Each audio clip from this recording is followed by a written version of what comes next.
slovak.ch, tvoj švajčiarsky sprievodca. Dnes na tému škôlka v zahraničí. Čo musíte nahlásiť na Slovensku? Ak má vaše dieťa trvalý pobyt na Slovensku, jedna povinnosť sa vás môže týkať už pri škôlke. Na Slovensku je totiž posledný rok materskej školy povinný. Platí to pre dieťa, ktoré dovrší 5 rokov do 31. augusta daného roka.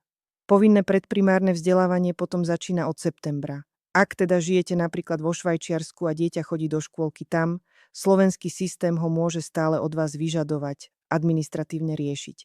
Prakticky to znamená, že si treba odsledovať zápis do materskej školy na Slovensku. V roku 2026 je na portáli e-prihlášky uvedený termín od 1. mája do 31. mája 2026. Zároveň od roku 2026 funguje systém e-prihlášok, ale rodič nemusí podať prihlášku iba online, stále môže aj papierovo. Ak vaše dieťa plní povinnú predškolskú dochádzku v zahraničí, neriešte to štýlom, veď nechodí na Slovensku, tak nič netreba. Presne tu robí veľa rodičov chybu.